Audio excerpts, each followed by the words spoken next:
हिम्मत करे शुने सदा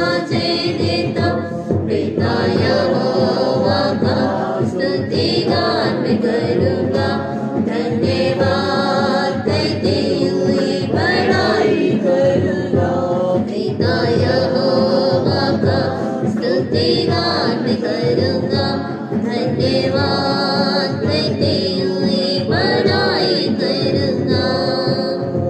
सशक्तिमान प्रभु यीशु मेरा महात्म करता है सर्वदा। सशक्तिमान प्रभु यीशु मेरा महात्म करता है सर्वदा। यहोवा महान आस्थाने देता, बीमारी की सामर्थ को नाकामे करता। यहोवा महान आस्थाने देता, बीमारी की सामर्थ को नाकामे करता। खर्चों की रोटी है ईश्वर जगाई, रबने बरका में है यीशु नवाई। बच्चों की रोटी है ईश्वर जगाई, रबने बरका में है यीशु नवाई। पिता यहोवा का स्तुतिगान मैं करूँगा, धन्यवाद करते हुए बड़ाई करूँगा। पिता यहोवा का स्तुतिगान मैं करूँगा, धन्यवाद करते हुए बड़ाई करूँगा। सशक्तिमान प्रभु यीशु मेरा महात्म करता है सर्वदा। सशक्तिमान प्रभु यीशु मेरा महात्म करता है सर्वदा। यहोवा ने सुधी जीवन दशा में भी जीवन को मेरे प्यार से बनाया नया। यहोवा ने सुधी जीवन दशा में भी जीवन को मेरे प्यार से बनाया नया। वचन और आत्मा से मुझे है जिलाया, पहली अवस्था में यीशु मेरे आया। वचन और आत्मा से मुझे है जिलाया, पहली अवस्था में यीशु मेरे आया। पिता यहोवा का स्तुतिगान मैं करूँगा, धन्यवाद करते हुए बड़ाई करूँगा। पिता यहोवा का स्तुतिगान मैं करूँगा, धन्यवाद करते हुए बड़ाई करूँगा। सशक्तिमान प्रभु यीशु मेरा महात्म करता है सर्वदा। सशक्तिमान प्रभु यीशु मेरा महात्म करता है सर्वदा। मेरा दुल्हा यीशु महिमा में आएगा, दुल्हन बनकर आसमान में उससे मिलूंगा। मेरा दुल्हा यीशु महिमा में आएगा, दुल्हन बनकर आसमान में उससे मिलूंगा। प्रेमी का चेहरा देख सब डर भूलूंगा, धन्य आशा से मैं इंतजार करूंगा। प्रेमी का चेहरा देख सब डर भूलूंगा, धन्य आशा से मैं इंतजार करूंगा। पिता यहोवा का स्तुतिगान मैं करूंगा, धन्यवाद करते हुए बड़ाई करूंगा। पिता यहोवा का स्तुतिगान मैं करूंगा, धन्यवाद करते हुए बड़ाई करूंगा। सशक्तिमान प्रभु यीशु मेरा महात्म करता है सर्वदा। सशक्तिमान प्रभु यीशु मेरा महात्म करता है सर्वदा। यहोवा ने सुधी जीवन दशा में भी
शक्तिमान प्रभु यीशु मेरा महाकम करता है सर्वदा शक्तिमान प्रभु यीशु मेरा महाकम करता है सर्वदा यहोवा का स्तुतिगान मैं करूँगा धन्यवाद करते हुए बड़ाई करूँगा मैं यहोवा का स्तुतिगान मैं करूँगा धन्यवाद करते हुए बड़ाई करूँगा शक्तिमान प्रभु यीशु मेरा महाकम करता है सर्वदा शक्तिमान प्रभु यीशु मेरा महाकम करता है सर्वदा शक्तिमान प्रभु यीशु मेरा महाकम करता है सर्वदा शक्तिमान प्रभु यीशु मेरा महाकम करता है सर्वदा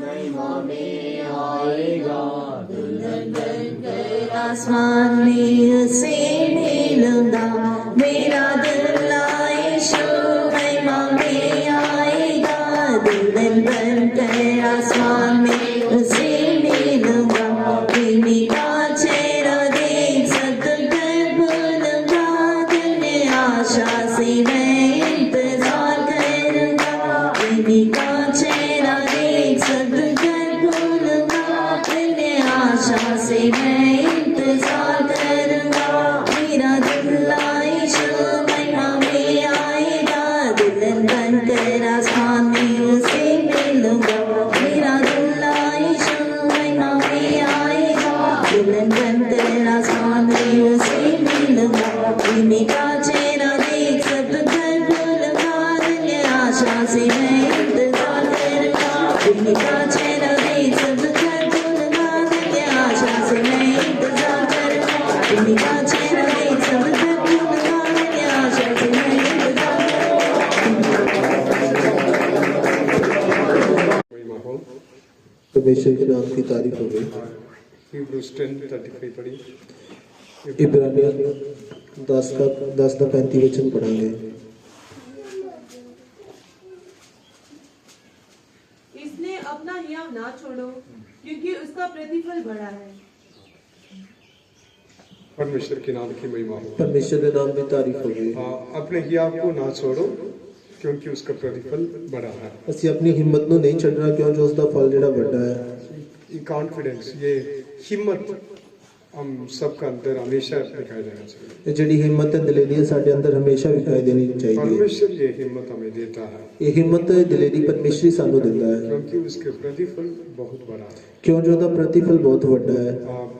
यीशु मसीह जल्दी आने वाला है। ਪ੍ਰਭੂ ਯਿਸੂ ਮਸੀਹ ਛੇਤੀ ਆਉਣ ਵਾਲਾ ਹੈ। शरीर में हम जो भी हम करते हैं हर एक हमारा कामों के अनुसार प्रतिफल देने के लिए वो जल्दी आने वाला है। ਸਾਡੇ ਸਰੀਰ ਦੇ ਵਿੱਚ ਜਦੋਂ ਜੋ ਵੀ ਅਸੀਂ ਕਰਦੇ ਹਾਂ ਸਾਡੇ ਸਾਰੇ ਕੰਮਾਂ ਦਾ ਸਾਨੂੰ ਫਲ ਦੇਣ ਦੇ ਲਈ ਛੇਤੀ ਆਉਣ ਵਾਲਾ ਹੈ। हर एक कामों के लिए प्रतिफल नहीं मिलेगा। ਸਾਰੇ ਕੰਮਾਂ ਦਾ ਫਲ ਨਹੀਂ ਮਿਲੇਗਾ। बुराई के लिए पनिशमेंट मिलेगा भलाई के लिए प्रतिफल मिलेगा। बुराई जे करांगे तो उस लिए सजा मिलेगी तो जे भलाई करांगे तो उसका ਸਾਨੂੰ प्रतिफल मिलेगा। इसलिए परमेश्वर के हाथ से प्रतिफल को पाने के लिए परमेश्वर का लोग हम इंतजार करना चाहिए। ਇਸ ਕਰਕੇ ਪਰਮੇਸ਼ਰ ਦੇ ਹੱਥ ਵਿੱਚੋਂ ਪ੍ਰਤੀਫਲ ਨੂੰ ਪਾਉਣ ਦੇ ਲਈ ਪਰਮੇਸ਼ਰ ਦੇ ਅਸੀਂ ਲੋਕ ਉਸ ਦੇ ਲਈ ਇੰਤਜ਼ਾਰ ਕਰਨਾ ਚਾਹੀਦਾ ਹੈ।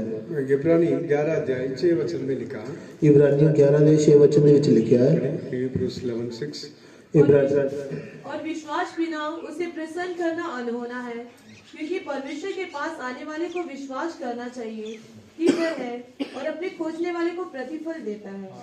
इसलिए परमेश्वर के पास आने वाला विश्वास करना चाहिए वो हमारे बीच में है। ਇਸ ਕਰਕੇ ਪਰਮੇਸ਼ਰ ਦੇ ਕੋਲ ਆਉਣ ਵਾਲਿਆਂ ਨੂੰ ਨਿਸ਼ਚੈ ਕਰਨੀ ਚਾਹੀਦੀ ਹੈ ਕਿ ਉਹ ਸਾਡੇ ਵਿਚਕਾਰ ਹੈ। इसलिए दिन में कितनी बार आ रहे साल में कितनी बार आ रहे महीना हम ये कि हर एक बार परमेश्वर हमारे बीच में है करके विश्वास करना चाहिए। ਦਿਨ ਦੇ ਵਿੱਚ ਸਾਲ ਦੇ ਵਿੱਚ ਹਰ ਇੱਕ ਸਮੇਂ ਹਰ ਇੱਕ ਪਲ ਅਸੀਂ ਇਹ ਵਿਸ਼ਵਾਸ ਕਰਨਾ ਚਾਹੀਦਾ ਕਿ ਪਰਮੇਸ਼ਰ ਸਾਡੇ ਵਿੱਚ ਹੈ। कितनी बार भी परमेश्वर का हजूर में आ जाए हमारा अंदर ऐसा विश्वास हमारा बीच में ये परमेश्वर है। ਕਿੰਨੀ ਵਾਰ ਵੀ ਅਸੀਂ ਪਰਮੇਸ਼ਰ ਦੀ ਹਜ਼ੂਰੀ ਦੇ ਵਿੱਚ ਆਈਏ ਸਾਡੇ ਅੰਦਰ ਇਹ ਨਿਸ਼ਚੈ ਹੋਣੀ ਚਾਹੀਦੀ ਕਿ ਪਰਮੇਸ਼ਰ ਸਾਡੇ ਵਿੱਚ ਹੈ। उसको खोजने वालों के लिए वो प्रतिफल देता है करके। ਉਹ ਆਪਣੇ ਲੱਭਣ ਵਾਲਿਆਂ ਨੂੰ ਪ੍ਰਤੀਫਲ ਦਿੰਦਾ ਹੈ। इसलिए परमेश्वर का हजूरी में हम परमेश्वर को ढूंढने के लिए आना चाहिए। ਇਸ ਕਰਕੇ ਪਰਮੇਸ਼ਰ ਦੀ ਹਜ਼ੂਰੀ ਦੇ ਵਿੱਚ ਅਸੀਂ ਪਰਮੇਸ਼ਰ ਨੂੰ ਲੱਭਣ ਦੇ ਲਈ ਆਉਣਾ और ਚਾਹੀਦਾ ਹੈ। किस विषय को ढूंढने के लिए परमेश्वर के पास आते हैं, उसके लिए जरूर परमेश्वर प्रतिफल देगा। ਅਸੀਂ ਕਾਦੇ ਵਿਸ਼ੇ ਦੇ ਲਈ ਪਰਮੇਸ਼ਰ ਦੇ ਕੋਲ ਲੱਭਣ ਲਈ ਆਉਂਦੇ ਹਾਂ, ਉਸ ਦੇ ਲਈ ਪਰਮੇਸ਼ਰ ਜ਼ਰੂਰ ਪ੍ਰਤੀਫਲ ਦਿੰਦਾ ਹੈ। परमेश्वर के हजूरी में शिफा पाने के लिए, शिफा के लिए ढूंढते हैं, ਜੇਕਰ ਪਰਮੇਸ਼ਰ ਦੀ ਹਜ਼ੂਰੀ ਦੇ ਵਿੱਚ ਚੰਗਾਈ ਦੇ ਲਈ ਅਸੀਂ ਲੱਭਦੇ ਹਾਂ, शांति को ढूंढते हैं, ਸ਼ਾਂਤੀ ਨੂੰ ਲੱਭਦੇ ਹਾਂ, हमारा जरूरतों को ढूंढते हैं। ਆਪਣੀ ਜ਼ਰੂਰਤਾਂ ਨੂੰ ਲੱਭਦੇ ਹਾਂ। कुछ भी हम परमेश्वर के ऊपर विश्वास करके हमारे बीच में है, उसको खोजने वालों को, परमेश्वर को ढूंढने वालों को परमेश्वर जरूर प्रतिफल देता है। ਕੁਝ ਵੀ ਹੋਵੇ, ਅਸੀਂ ਵਿਸ਼ਵਾਸ ਕਰਦੇ ਹਾਂ ਕਿ ਉਹ ਸਾਡੇ ਵਿਚਕਾਰ ਹੈ ਤੇ ਉਹ ਆਪਣੇ ਲੱਭਣ ਵਾਲਿਆਂ ਨੂੰ ਜ਼ਰੂਰ ਪ੍ਰਤੀਫਲ ਦਿੰਦਾ ਹੈ। ये हमारा अंदर वो दिलेरी को कि आपको बढ़ाता है। ਉਹੀ ਸਾਡੇ ਅੰਦਰ ਦਲੇਰੀ ਨੂੰ, ਸਾਡੀ ਹਿੰਮਤ ਨੂੰ ਵਧਾਉਂਦਾ ਹੈ। आप ये हिम्मत और दिलेरी हम कहाँ से हम पाए? ਇਹ ਜਿਹੜੀ ਦਲੇਰੀ ਹਿੰਮਤ ਅਸੀਂ ਕਿੱਥੋਂ ਪਾਉਂਦੇ ਹਾਂ? परमेश्वर में वायदा किया, ਪਰਮੇਸ਼ਰ ਨੇ ਸਾਡੇ ਨਾਲ ਵਾਅਦਾ ਕੀਤਾ ਹੈ। हमें प्रॉमिस किया, जरूर मैं आपको आपकी हिम्मत बढ़ाऊंगा। ਪਰਮੇਸ਼ਰ ਨੇ ਵਾਅਦਾ ਕੀਤਾ ਕਿ ਜ਼ਰੂਰ ਮੈਂ ਤੁਹਾਡੀ ਹਿੰਮਤ ਨੂੰ ਵਧਾਵਾਂਗਾ। इसलिए इसलिए आपको ना छोड़ो करके वचन में हम पढ़ा। ਇਸ ਕਰਕੇ ਅਸੀਂ ਦਲੇਰੀ ਨਹੀਂ ਛੱਡਣੀ। पढ़िए इब्रानी 13 अध्याय 5 और 6 वचन पढ़िए। ਪੜਾਂਗੇ ਇਬਰਾਨੀਆਂ 13 ਦੇ 5 ਤੇ 6 ਵਚਨ ਪੜਾਂਗੇ।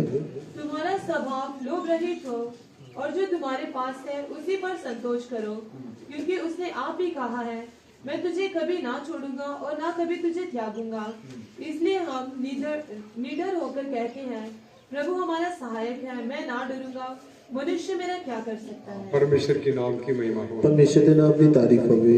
ये हिम्मत हम सबका अंदर हमेशा होना चाहिए। ਇਹ ਜਿਹੜੀ ਦਲੇਰੀ ਹੈ ਸਾਡੇ ਅੰਦਰ ਹਮੇਸ਼ਾ ਹੋਣੀ ਚਾਹੀਦੀ ਹੈ। परमेश्वर ने क्या प्रॉमिस किया? ਪਰਮੇਸ਼ਰ ਨੇ ਕੀ ਵਾਅਦਾ ਕੀਤਾ ਹੈ? हाँ, इस साल के पहले दिन भी परमेश्वर एक वायदा किया, ਇਸ ਸਾਲ ਦੇ ਪਹਿਲੇ ਦਿਨ ਵੀ ਪਰਮੇਸ਼ਰ ਨੇ ਇੱਕ ਵਾਅਦਾ ਕੀਤਾ। जीवन भर तेरे सामने कोई भी ठहर नहीं सकेगा। ਤੇਰੇ ਜੀਵਨ ਭਰ ਤੇਰੇ ਸਾਹਮਣੇ ਕੋਈ ਵੀ ਠਹਿਰ ਨਹੀਂ ਸਕਦਾ। जैसा मैं मूसा के साथ रहा, वैसे तुम्हारे संग भी रहूंगा। ਜਿੱਦਾਂ ਮੈਂ ਮੂਸਾ ਦੇ ਨਾਲ ਰਿਹਾ, ਉਸੇ ਤਰ੍ਹਾਂ ਮੈਂ ਤੁਹਾਡੇ ਨਾਲ ਵੀ ਰਵਾਂਗਾ। मैं तुझे ना छोड़ूंगा ना त्यागूंगा। ਮੈਂ ਤੈਨੂੰ ਨਹੀਂ ਛੱਡਾਂਗਾ, ਨਾ ਤੈਨੂੰ ਤਿਆਗਾਂਗਾ। इसलिए परमेश्वर इस वचन में भी यही लिखा, मैं तुझे ना छोड़ूंगा ना त्यागूंगा। ਇਸ ਕਰਕੇ ਪਰਮੇਸ਼ਰ ਨੇ ਇਸ ਵਚਨ ਵਿੱਚ ਵੀ ਇਹੀ ਲਿਖਿਆ ਕਿ ਮੈਂ ਤੈਨੂੰ ਨਹੀਂ ਛੱਡਾਂਗਾ, ਨਾ ਤੈਨੂੰ ਤਿਆਗਾਂਗਾ। ये बातों को विश्वास करना चाहिए। ਇਹ ਗੱਲਾਂ ਦੇ ਉੱਤੇ ਅਸੀਂ ਨੇਚਾ ਕਰਨੀ ਚਾਹੀਦੀ ਹੈ। किसी भी हालत में परमेश्वर हमें नहीं छोड़ेगा। ਕਿਸੇ ਵੀ ਹਾਲਤ ਵਿੱਚ ਪਰਮੇਸ਼ਰ ਸਾਨੂੰ ਨਹੀਂ ਛੱਡੇਗਾ। जरूर परमेश्वर हमारा हाथ नहीं छोड़ेगा।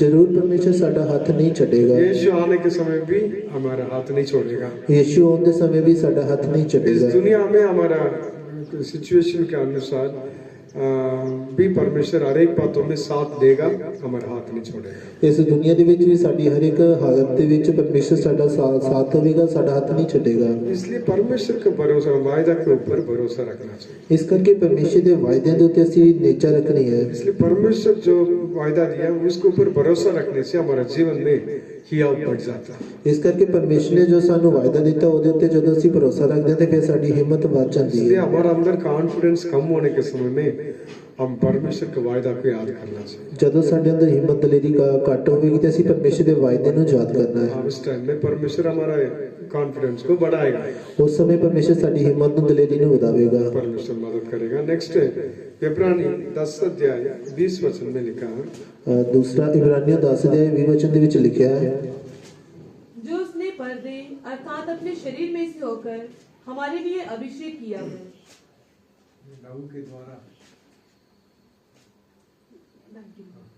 इसलिए हे भाइयों, जब हमें यीशु के लहू के द्वारा उस नए और जीवते मार्ग से पवित्र स्थान में प्रवेश करने का हियाव हो गया है।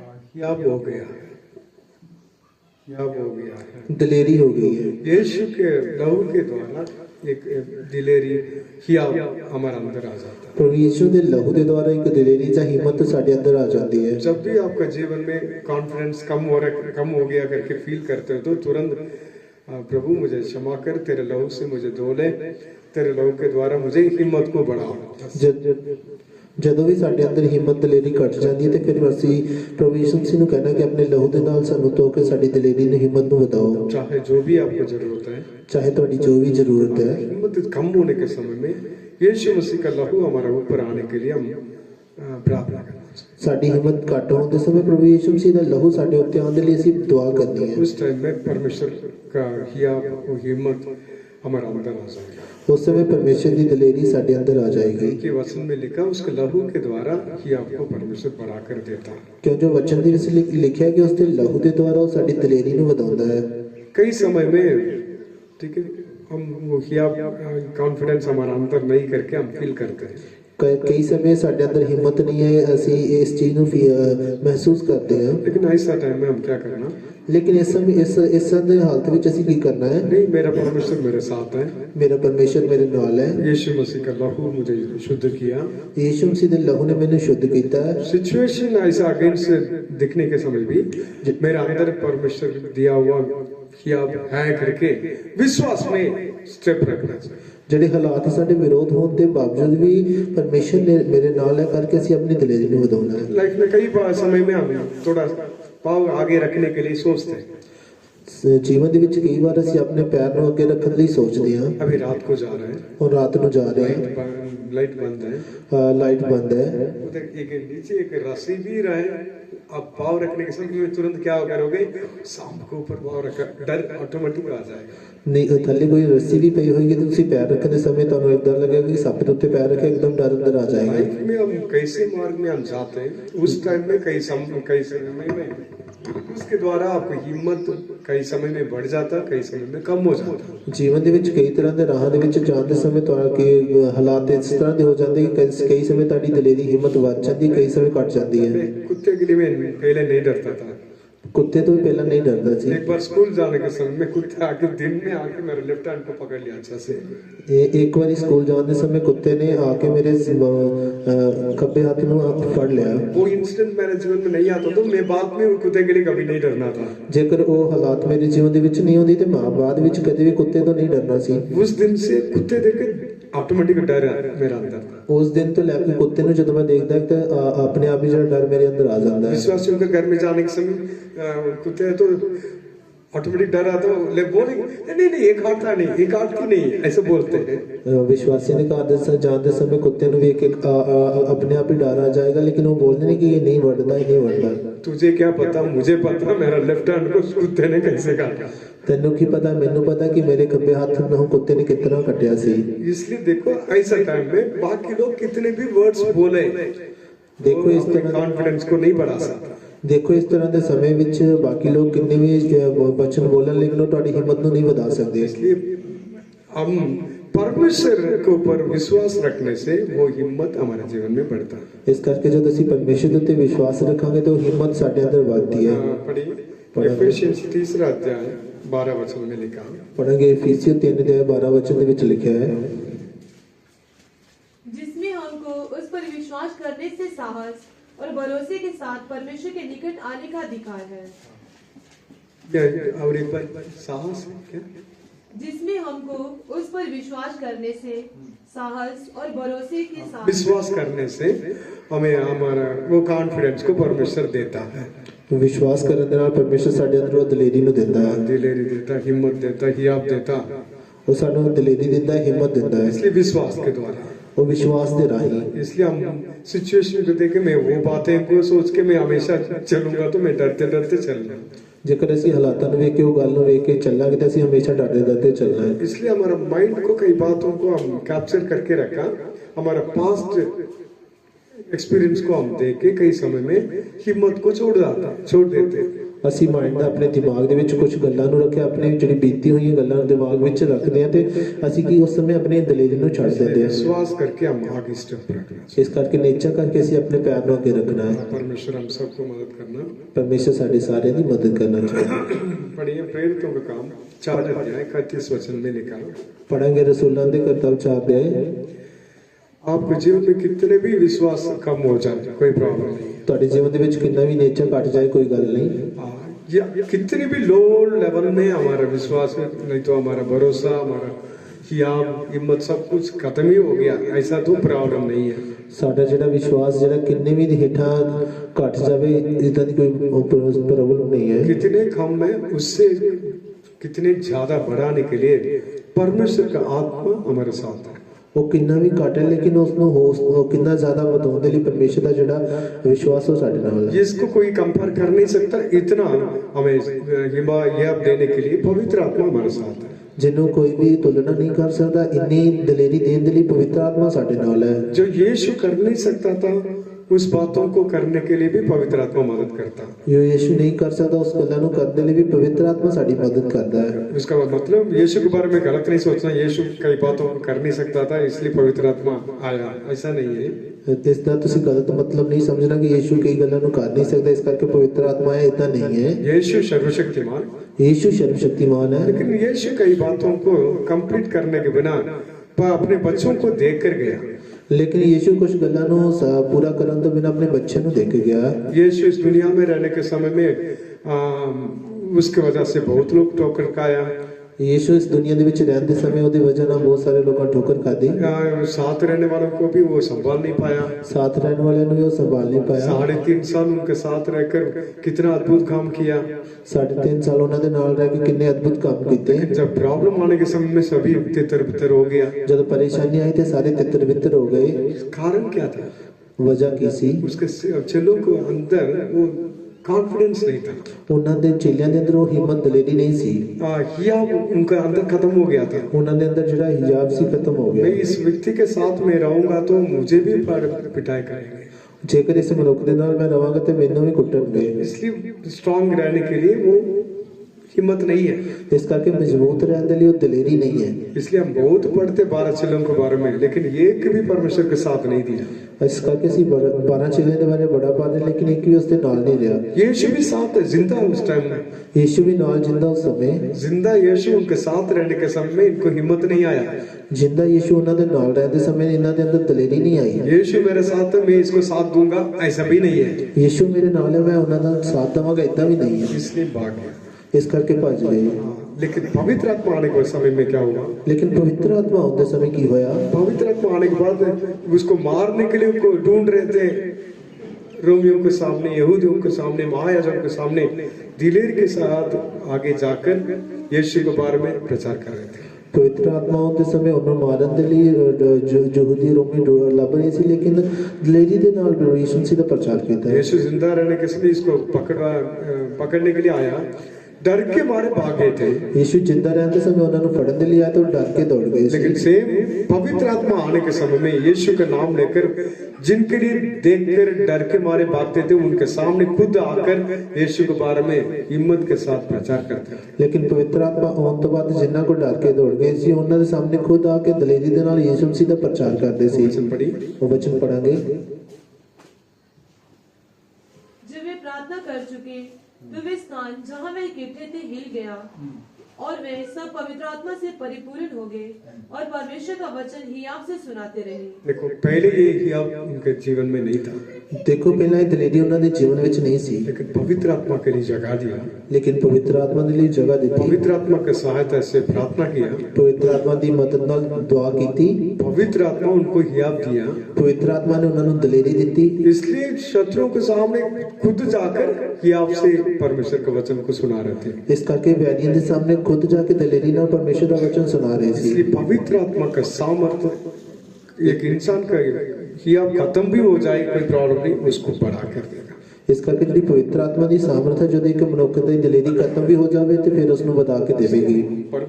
परमेश्वर का आत्मा के सामर्थ्य के ऊपर भरोसा रखना चाहिए। परमेश्वर की आत्मा की सामर्थ्य के ऊपर ऐसी भरोसा रखना चाहिए। मुझे वो पहले कोरिन्थियंस में मुझे वो वचन बहुत पसंद है, मैं बार-बार मीटिंग में भी बोलता हूँ। मैं पहले कोरिन्थियन ਦੇ ਵਿੱਚ ਉਹ वचन बड़ा पसंद है तो मैं बार-बार मीटिंग ਦੇ ਵਿੱਚ भी बोलता हूँ। पढ़िए वो 2nd चैप्टर है ना, बाय स्पीच एंड प्रीचिंग, वो वचन कहाँ 2-3 है और 4 है। मेरा वचन और प्रचार इंसान की लुभाने वाले बात, वो वचन 2:4 और मेरे वचन और मेरे प्रचार में ज्ञान की लुभाने वाली बातें नहीं, परंतु आत्मा और सामर्थ का प्रमाण था। नेक्स्ट इसलिए कि तुम्हारा विश्वास मनुष्य के ज्ञान पर नहीं परंतु परमेश्वर की सामर्थ पर निर्भर हो। हमारा विश्वास मनुष्य के ज्ञान के ऊपर निर्भर नहीं होना चाहिए। साडा जेड़ा विश्वास है मनुष्य के ज्ञान के ऊपर प्रबल नहीं होना चाहिए। हमारा विश्वास परमेश्वर के सामर्थ्य के ऊपर होना चाहिए। साडा जेड़ी नेचर परमेश्वर की सामर्थ के ऊपर होनी चाहिए। इसलिए पवित्र आत्मा दिया गया, इस करके पवित्र आत्मा देता गया। इसलिए उन दिनों में यीशु साथ रहने के समय जो हिम्मत नहीं है, लेकिन पवित्र आत्मा आने के बाद, ये परमेश्वर का सामर्थ्य आने के बाद वो विश्वास के साथ, हिम्मत के साथ वो बोलना शुरू हो गया। ਯੀਸ਼ੂ ਦੇ ਰਹਿਣ ਦੇ ਸਮੇਂ ਉਹਨਾਂ ਦੇ ਅੰਦਰ ਹਿੰਮਤ ਨਹੀਂ ਸੀ, ਲੇਕਿਨ ਪਵਿੱਤਰ ਆਤਮਾ ਆਉਣ ਤੋਂ ਬਾਅਦ ਉਹਨਾਂ ਦੇ ਅੰਦਰ ਨਿਸ਼ਚਾ ਹਿੰਮਤ ਆਈ, ਉਹ ਹਿੰਮਤ ਦੇ ਨਾਲ ਬੋਲੇ। आज भी मीटिंग में बोला, मैं कल बोला, मुझे पता नहीं, हम चारों प्रार्थना करने के समय में ਕੱਲ ਵੀ ਮੈਂ ਮੀਟਿੰਗ ਦੇ ਵਿੱਚ ਬੋਲਿਆ ਸੀ, ਚਾਰੇ ਪ੍ਰਾਰਥਨਾ ਕਰਨ ਦੇ ਸਮੇਂ हमारा प्रार्थना कैसे होना चाहिए, आज ही बोला था शायद, आज हमारा प्रार्थना कैसे होना चाहिए। ਸਾਡੀ ਪ੍ਰਾਰਥਨਾ ਕਿਸ ਤਰ੍ਹਾਂ ਹੋਣੀ ਚਾਹੀਦੀ ਹੈ? हम परमेश्वर में हमारा स्थान क्या है हमें देखना चाहिए। ਪਰਮੇਸ਼ਰ ਦੇ ਵਿੱਚ ਸਾਡੀ ਜਗ੍ਹਾ ਕੀ ਹੈ, ਅਸੀਂ ਦੇਖਣਾ ਚਾਹੀਦਾ ਹੈ। नॉर्मल दुनिया के में हमारा स्थान क्या है, हम कैसे, वो नहीं देखना।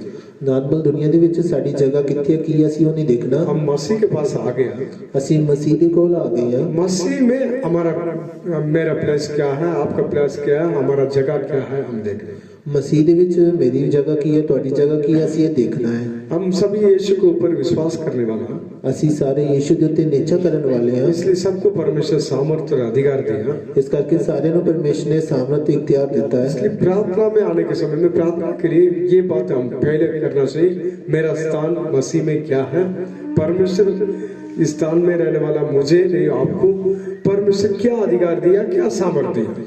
ਅਸੀਂ ਪ੍ਰਾਰਥਨਾ ਦੇ ਵਿੱਚ ਆਉਂਦੇ ਸਮੇਂ ਦੇਖਣਾ ਕਿ ਮੇਰੀ ਜਗ੍ਹਾ ਕੀ ਹੈ, ਸਮੇਂ ਨੂੰ ਦਿੱਤੀ ਹੋਈ ਜਗ੍ਹਾ ਦੇ ਵਿੱਚ ਪਰਮੇਸ਼ਰ ਨੇ ਮੇਰੇ ਲਈ ਕੀ ਇਖਤਿਆਰ ਕੀ ਹੈ, ਉਹ ਦੇਖਣਾ ਹੈ। फर्स्ट ये बातों को जानना चाहिए। ਪਹਿਲਾਂ ਇਹ ਗੱਲਾਂ ਨੂੰ ਜਾਣਨਾ ਚਾਹੀਦਾ ਹੈ। नेक्स्ट उस सामर्थ्य और अधिकार के साथ हम प्रार्थना भी करना चाहिए। ਫਿਰ ਉਹ ਸਾਮਰਥ ਤੇ ਉਹ ਇਖਤਿਆਰ ਦੇ ਨਾਲ ਅਸੀਂ ਦੁਆ ਵੀ ਕਰਨੀ ਹੈ। बाद में परमेश्वर दिया हुआ सामर्थ्य और अधिकार से बोलना भी है। ਬਾਅਦ ਵਿੱਚ ਪਰਮੇਸ਼ਰ ਨੇ ਦਿੱਤੀ ਹੋਈ ਸਾਮਰਥ ਤੇ ਇਖਤਿਆਰ ਦੇ ਨਾਲ ਬੋਲਣਾ ਵੀ ਹੈ। यही इस वचन का मीनिंग। ਇਹੀ ਇਸ ਵਚਨ ਦਾ ਮਤਲਬ ਹੈ। इसलिए हमारा विश्वास इंसान की लुभाने वाले बातों में नहीं है। ਇਸ ਕਰਕੇ ਸਾਡਾ ਜਿਹੜਾ ਵਿਸ਼ਵਾਸ ਹੈ ਉਹ ਇਨਸਾਨ ਦੇ ਵਨਪੋਣੀਆਂ ਗੱਲਾਂ ਉੱਤੇ ਨਹੀਂ ਹੈ। हमारा विश्वास इंसान के ज्ञान के ऊपर नहीं है। ਸਾਡਾ ਜਿਹੜਾ ਵਿਸ਼ਵਾਸ ਹੈ ਇਨਸਾਨ ਦੇ ਗਿਆਨ ਦੇ ਉੱਤੇ ਨਹੀਂ ਹੈ। हमारा विश्वास परमेश्वर के सामर्थ्य के ऊपर होना चाहिए। ਸਾਡੀ ਜਿਹੜੀ ਨਿਸ਼ਚਾ ਪਰਮੇਸ਼ਰ ਦੀ ਸਾਮਰਥ ਦੇ ਉੱਤੇ ਨਿਰਭਰ ਹੋਣੀ ਚਾਹੀਦੀ इसलिए ਹੈ। परमेश्वर के सामर्थ्य के अंदर वो हिम्मत हमारा अंदर आ जाता है। ਇਸ ਕਰਕੇ ਪਰਮੇਸ਼ਰ ਦੀ ਸਾਮਰਥ ਦੇ ਅੰਦਰ ਜਿਹੜੀ ਉਹ ਦਲੇਰੀ ਹਿੰਮਤ ਹੈ ਸਾਡੇ ਅੰਦਰ ਆ ਜਾਂਦੀ ਹੈ। इसलिए वे लोग पवित्र आत्मा के द्वारा प्रार्थना किया था। ਇਸ ਕਰਕੇ ਉਹਨਾਂ ਨੇ ਪਵਿੱਤਰ ਆਤਮਾ ਦੇ ਰਾਹੀਂ ਦੁਆ ਕੀਤੀ। पवित्र आत्मा में पूरे परिपूर्ण होते थे। ਉਹ ਪਵਿੱਤਰ ਆਤਮਾ ਦੇ ਵਿੱਚ ਭਰਪੂਰ ਹੁੰਦੇ ਸੀ। प्रार्थना किया, ਪ੍ਰਾਰਥਨਾ ਕੀਤੀ। बाद में परमेश्वर के वचन को ही आपसे हिम्मत से वो प्रचार कर रहे थे। ਬਾਅਦ ਵਿੱਚ ਪਰਮੇਸ਼ਰ ਦੇ ਵਚਨ ਉਹਨਾਂ ਨੇ ਦਲੇਰੀ ਦੇ ਨਾਲ ਹਿੰਮਤ ਦੇ ਨਾਲ ਪ੍ਰਚਾਰ ਕੀਤਾ। इसलिए हमारे सेवकाई के लिए, हमारा परिवार के जीवन के लिए, ਇਸ ਕਰਕੇ ਸਾਡੀ ਸੇਵਕਾਈ ਦੇ ਲਈ, ਸਾਡੇ ਪਰਿਵਾਰਿਕ ਜੀਵਨ ਦੇ जब ਲਈ भी हमारा कॉन्फिडेंस लेवल कम हो गया करके फील करोगे, ਜਦੋਂ ਵੀ ਸਾਡੀ ਦਲੇਰੀ ਹਿੰਮਤ ਘੱਟ ਹੋ ਗਈ ਅਸੀਂ ਮਹਿਸੂਸ ਕਰਾਂਗੇ। थोड़े समय परमेश्वर के पास जाकर आत्मा में भरना चाहिए। ਥੋੜੇ ਸਮੇਂ ਪਰਮੇਸ਼ਰ ਦੇ ਕੋਲ ਜਾ ਕੇ ਆਤਮਾ ਵਿੱਚ ਭਰਨਾ ਚਾਹੀਦਾ ਹੈ। इधर बोला नहीं, पता नहीं। संत पौलुस के जीवन के बारे में हमने अच्छा से जानते हैं बाइबल में। ਸੰਤ ਪੌਲੁਸ ਦੇ ਜੀਵਨ ਦੇ ਵਿੱਚ ਅਸੀਂ ਚੰਗੀ ਤਰ੍ਹਾਂ ਜਾਣਦੇ ਹਾਂ। पहले वो कैसे शाऊल था, बाद में कैसे पौल बन गया। ਪਹਿਲਾਂ ਉਹ ਕਿੱਦਾਂ ਸ਼ਾਉਲ ਸੀ ਤੇ ਬਾਅਦ ਵਿੱਚ ਕਿੱਦਾਂ ਪੌਲੁਸ ਬਣ पहले ਗਿਆ। मसीह का कलीसिया को सताने वाला था। ਪਹਿਲਾਂ ਉਹ ਮਸੀਹ ਦੀ ਕਲੀਸਿया ਨੂੰ ਸਤਾਉਣ ਵਾਲਾ ਸੀ। जब यीशु उसको दर्शन दिया, ਜਦੋਂ ਯੀਸ਼ੂ ਨੇ ਉਹਨੂੰ ਦਰਸ਼ਨ ਦਿੱਤਾ, उसको पौलुस बना दिया। ਉਹਨੂੰ ਪੌਲੁਸ ਬਣਾ ਦਿੱਤਾ। बाद में यीशु के लिए सेवा करना शुरू किया। ਬਾਅਦ ਵਿੱਚ ਯੀਸ਼ੂ ਦੇ ਲਈ ਸੇਵਾ ਕਰਨਾ ਸ਼ੁਰੂ ਕੀਤੀ। चीफ पास्टर से बढ़कर वो जीवन बिताया। ਚੀਫ ਪਾਸਟਰ ਤੋਂ ਵੱਧ ਕੇ ਉਹਨੇ ਜੀਵਨ ਗੁਜ਼ਾਰਿਆ। कैसे पत्थर से बहुत अच्छा जीवन पौलुस का बाइबल के अनुसार देखने से। ਪਤਰਸ ਤੋਂ ਬਹੁਤ ਚੰਗਾ ਜੀਵਨ ਪੌਲੁਸ ਦਾ ਬਾਈਬਲ ਦੇ ਅਨੁਸਾਰ ਦੇਖੀਏ ਤਾਂ बाइबल में ज्यादा पत्री पौलुस ने लिखा। ਬਾਈਬਲ ਦੇ ਵਿੱਚ ਜ਼ਿਆਦਾ ਜਿਹੜੀਆਂ ਪੁਸਤਕਾਂ ਪੌਲੁਸ ਨੇ ਲਿਖੀਆਂ ਹਨ।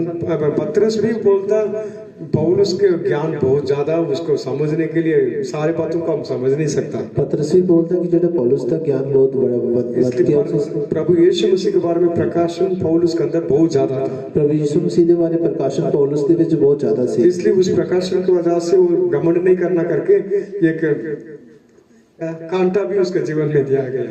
ਇਸ ਕਰਕੇ ਉਹ ਪ੍ਰਕਾਸ਼ਨ ਦੇ ਕਰਕੇ ਉਹ ਕਮਾਂਡ ਵੀ ਨਹੀਂ ਕਰਨੇ ਕਿ ਉਸਦੇ ਜੀਵਨ ਦੇ ਵਿੱਚ ਖੰਡਾ ਵੀ ਦਿੱਤਾ ਗਿਆ। लेकिन ऐसा एक सामर्थ्य आदमी, ਲੇਕਿਨ ਇਸ ਤਰ੍ਹਾਂ ਦਾ ਇੱਕ ਸਾਮਰਥੀ ਆਦਮੀ, जीवन का अंत कैसा था, ਉਹਦੇ ਜੀਵਨ ਦਾ ਅੰਤ ਕਿਸ ਤਰ੍ਹਾਂ ਦਾ ਸੀ? थोड़ा हिल गया था। ਥੋੜਾ ਹਿਲ ਗਿਆ ਸੀ। हिल गया तो यीशु को इनकार नहीं किया।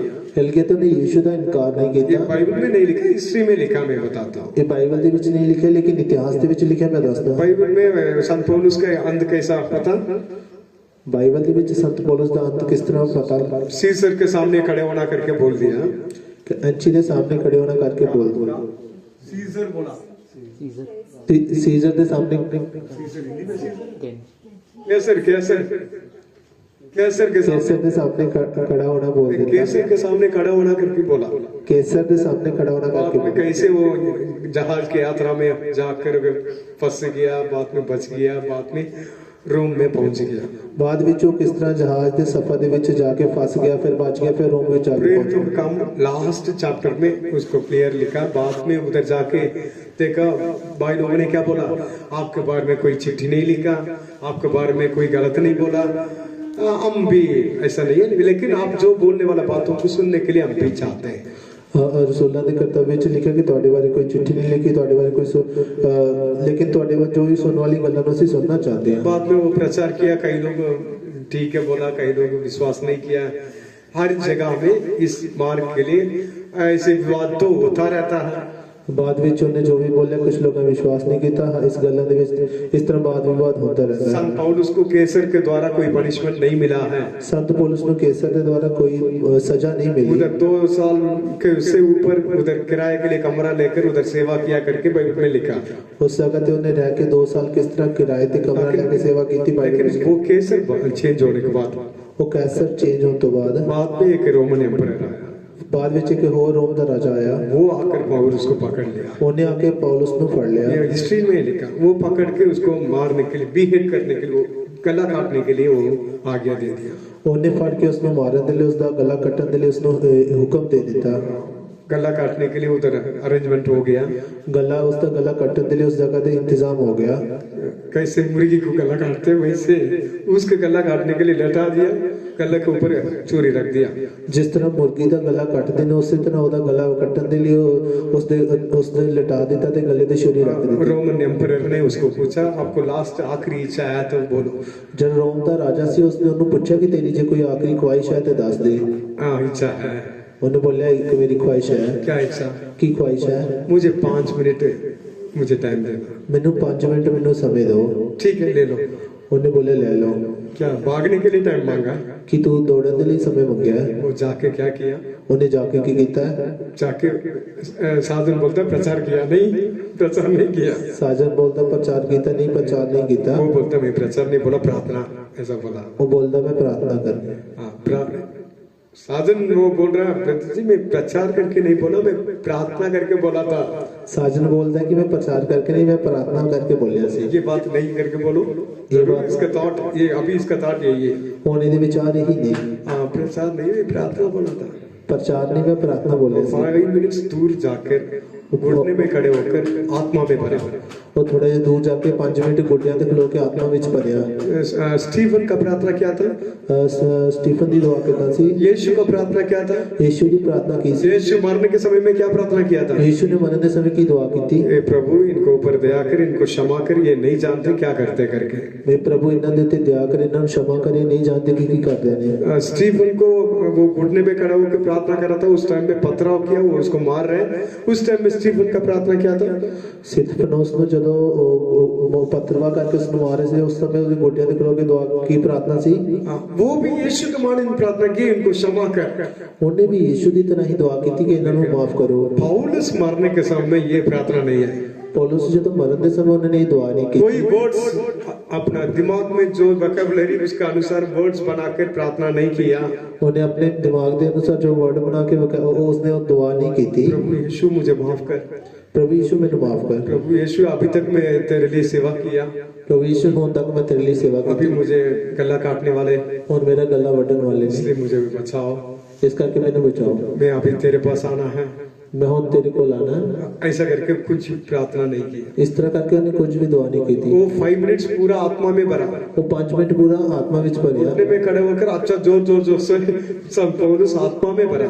ਗੋਡਿਆਂ ਤੇ ਖਲੋ ਕੇ ਚੰਗੀ ਜ਼ੋਰ ਜ਼ੋਰ ਦੇ ਨਾਲ ਸੰਤ ਪੌਲੁਸ ਆਤਮਾ ਵਿੱਚ 5 मिनट्स टाइम मांगा, 5 मिनट्स पूरा आत्मा में भरा। 5 ਮਿੰਟ ਉਹਨੇ ਸਮੇਂ ਮੰਗਿਆ, 5 ਮਿੰਟ ਪੂਰਾ ਆਤਮਾ ਵਿੱਚ ਭਰਿਆ। फिर जाके सिर रख दिया, ਫਿਰ ਜਾ ਕੇ ਉਹਨੇ ਸਿਰ ਰੱਖ ਦਿੱਤਾ, वो गला काट दिया। ਫਿਰ ਉਸ ਦਾ ਗਲਾ ਵੱਢ ਦਿੱਤਾ। ठीक है, इसी रीति से वो मरा। ਇਸ ਤਰ੍ਹਾਂ ਉਹ ਮਰਿਆ। पहले गला देना था ना, ਪਹਿਲਾਂ ਗਲਾ ਦੇਣਾ ਸੀ, पहले देना था ना। ਪਹਿਲਾਂ ਗਲਾ ਦੇਣਾ तू ਸੀ। तो बड़ा पवित्र ਤੂੰ ਤੇ ਬੜਾ ਪਵਿੱਤਰ ਹੈ। ऑलरेडी आत्मा में परिपूर्ण है, ਪਹਿਲਾਂ ਤੋਂ ਹੀ ਆਤਮਾ ਵਿੱਚ ਭਰਪੂਰ ਹੈ। गला काटना तो काट दो, बोलना था ना। ਗਲਾ ਜੇ ਕੱਟਣਾ ਤੇ ਕੱਟ ਦੋ ਬੋਲਣਾ ਸੀ। वो 5 मिनट्स आत्मा में भरने के लिए रीजन क्या था? ਉਹ 5 ਮਿੰਟ ਆਤਮਾ ਵਿੱਚ ਭਰਨ ਦਾ ਕਾਰਨ ਕੀ ਸੀ?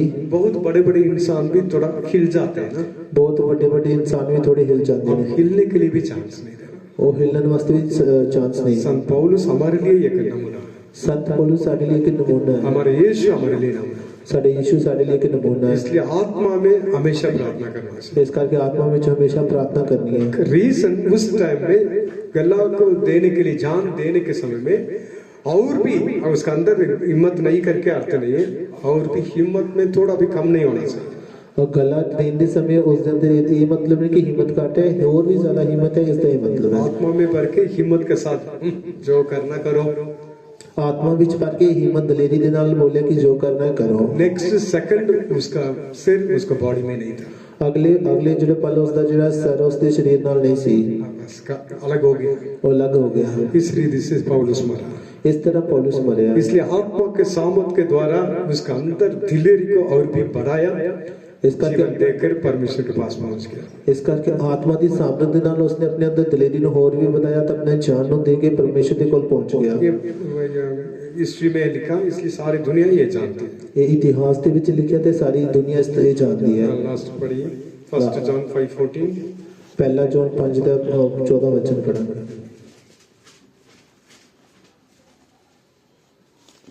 और हमें उसके सामने जो हियाव होता है वह ये है कि यदि हम उसकी इच्छा के अनुसार कुछ मांगते हैं तो वह हमारी सुनता है। उसकी इच्छा के अनुसार हम कुछ मांगते हैं तो वो हमें सुनता है। ਜੇਕਰ ਅਸੀਂ ਉਹਦੀ ਮਰਜ਼ੀ ਦੇ ਅਨੁਸਾਰ ਕੁਝ ਮੰਗਦੇ ਹਾਂ ਤਾਂ ਉਹ ਸਾਡੀ ਸੁਣਦਾ ਹੈ। इसलिए परमेश्वर के हजूरी में हम प्रार्थना करने के समय में ਇਸ ਕਰਕੇ ਪਰਮੇਸ਼ਰ ਦੀ ਹਜ਼ੂਰੀ ਦੇ ਵਿੱਚ ਅਸੀਂ ਪ੍ਰਾਰਥਨਾ ਕਰਨ ਦੇ ਸਮੇਂ उसका इच्छा के अनुसार हम मांगना चाहिए। ਉਹਦੀ ਮਰਜ਼ੀ ਦੇ ਅਨੁਸਾਰ ਅਸੀਂ ਮੰਗਣਾ ਚਾਹੀਦਾ ਹੈ। परमेश्वर के हजूरी में प्रार्थना करेंगे तो उसकी इच्छा के अनुसार प्रार्थना करेंगे तो वो सुनता करके हमारे अंदर एक क्या होगा। ਪਰਮੇਸ਼ਰ ਦੀ ਹਜ਼ੂਰੀ ਦੇ ਵਿੱਚ ਲਿਖਿਆ ਕਿ ਜਦੋਂ ਅਸੀਂ ਉਹਦੀ ਮਰਜ਼ੀ ਦੇ ਅਨੁਸਾਰ ਅਸੀਂ ਪ੍ਰਾਰਥਨਾ ਕਰਦੇ ਹਾਂ ਤਾਂ ਸਾਡੀ ਸੁਣਦਾ ਹੈ। आपको इस दुनिया में क्या क्या जरूरत है उसके लिए मांगना गलत नहीं है। ਤੁਹਾਨੂੰ ਇਸ ਦੁਨੀਆ ਦੇ ਵਿੱਚ ਕੀ ਜ਼ਰੂਰਤ ਹੈ ਉਹਦੇ ਲਈ ਮੰਗਣਾ ਗਲਤ ਨਹੀਂ ਹੈ। आत्मिक जरूरत के लिए प्रार्थना करना गलत नहीं है। ਆਤਮਿਕ ਜ਼ਰੂਰਤ ਦੇ ਲਈ ਦੁਆ ਕਰਨੀ ਗਲਤ ਨਹੀਂ ਹੈ। आशीष पाने के लिए प्रार्थना करना गलत नहीं है। ਬਰਕਤ ਪਾਉਣ ਦੇ ਲਈ ਦੁਆ ਕਰਨੀ ਗਲਤ ਨਹੀਂ ਹੈ। वरदान पाने के लिए प्रार्थना करना गलत नहीं है। वरदान पाने के लिए दुआ करनी है गलत नहीं है। काम मिलने के लिए प्रार्थना करना गलत नहीं है। काम मिलने के लिए प्रार्थना करनी है गलत नहीं है। लेकिन हर एक बातों को परमेश्वर के ऊपर भरोसा रख के हम प्रार्थना करना चाहिए। लेकिन हर एक गल दे विच परमेश्वर के ऊपर भरोसा रख के ਅਸੀਂ दुआ करनी चाहिए। क्योंकि हमारा परमेश्वर प्रार्थना सुनने वाला परमेश्वर, क्योंकि साडा परमेश्वर प्रार्थना सुनने वाला परमेश्वर है। पापियों को प्रार्थना को नहीं सुनता, पापियों की दुआ नहीं सुनता, दुष्टों को प्रार्थना नहीं सुनता, दुष्टों की प्रार्थना नहीं सुनता, परमेश्वर की मर्जी के विरोध प्रार्थना करेंगे तो नहीं सुनता, परमेश्वर की मर्जी के खिलाफ प्रार्थना करेंगे तो नहीं सुनता। इसलिए हम प्रार्थना करके डेली हम परमेश्वर की मर्जी के बीच में रखकर जीवन बिताना चाहिए। इस करके ਅਸੀਂ प्रार्थना करके रोज परमेश्वर की मर्जी अनुसार जीवन गुजारना चाहिए। परमेश्वर की मर्जी के अनुसार हम प्रार्थना करना चाहिए। परमेश्वर की मर्जी के अनुसार ਅਸੀਂ प्रार्थना करनी फिर चाहिए। वो हमारा प्रार्थना सुनता है। फिर वो साडी प्रार्थना ਨੂੰ ਸੁਣਦਾ हम है। करने वाला प्रार्थना वो सुनता करके आपका अंदर विश्वास आए, ऑटोमेटिक या आपका अंदर है। ਸਾਡੀ ਕਰਨ ਵਾਲੀ ਪ੍ਰਾਰਥਨਾ ਸੁਣਦਾ ਤੁਹਾਡੇ ਅੰਦਰ ਜਿਹੜਾ ਆਪਣੇ ਆਪ ਹੀ ਜੇ ਦਲੇਰੀ ਆ ਫਿਰ ਆ ਜਾਂਦੀ ਹੈ। इसलिए थोड़ी देर हम आंख बंद करें। ਇਸ ਕਰਕੇ ਥੋੜਾ ਸਮੇਂ ਅਸੀਂ ਆਪਣੀ ਅੱਖਾਂ ਨੂੰ ਬੰਦ ਕਰਾਂਗੇ। हमारा कॉन्फिडेंस बहुत कम है। ਸਾਡੇ ਅੰਦਰ ਹਿੰਮਤ ਬਹੁਤ ਹੀ ਘੱਟ ਹੈ। हम हमारा कॉन्फिडेंस को बढ़ाने के लिए बहुत रास्ता ढूंढते हैं। ਅਸੀਂ ਆਪਣੀ ਦਲੇਰੀ ਨੂੰ ਵਧਾਉਣ ਦੇ ਲਈ ਬਹੁਤ ਸਾਰੇ ਰਾਹਾਂ ਨੂੰ ਲੱਭਦੇ ਹਾਂ। इसमें गलत नहीं है, ਇਹ ਕੋਈ ਗਲਤ ਨਹੀਂ ਹੈ। लेकिन हमारा ढूंढने के समय में रास्ता बंद हो तो और एक रास्ता हमेशा खुला है। ਸਾਡੇ ਲੱਭਣ ਦੇ ਸਮੇਂ ਜੇਕਰ ਰਸਤੇ ਬੰਦ ਹੈ ਤੇ ਇੱਕ ਸਾਡੇ ਲਈ ਰਸਤਾ ਜਿਹੜਾ ਹੈ ਖੁੱਲਾ ਹੈ। वो ये परमेश्वर का सामर्थ है, ਉਹੀ ਪਰਮੇਸ਼ਰ ਦੀ ਸਾਮਰਥ वो ਹੈ। ये यीशु मसीह का लहू, ਉਹ ਹੈ ਯਿਸੂ ਮਸੀਹ ਦਾ ਲਹੂ, वो ये यीशु मसीह का हजूरी। ਉਹੀ ਯਿਸੂ ਮਸੀਹ ਦੀ ਹਜ਼ੂਰੀ ਹੈ। इसलिए थोड़ी देर हम प्रार्थना करेंगे। ਇਸ ਕਰਕੇ ਥੋੜੀ ਦੇਰ ਅਸੀਂ ਪ੍ਰਾਰਥਨਾ ਕਰਾਂਗੇ। Hallelujah, hallelujah, hallelujah.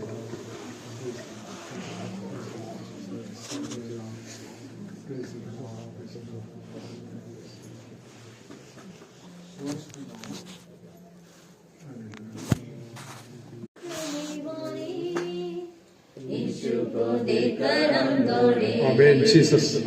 विश्वास के करता और देखने वाले, यीशु को देखकर हम दौड़े, जिसका तुरंत है हमारे सामने, हमें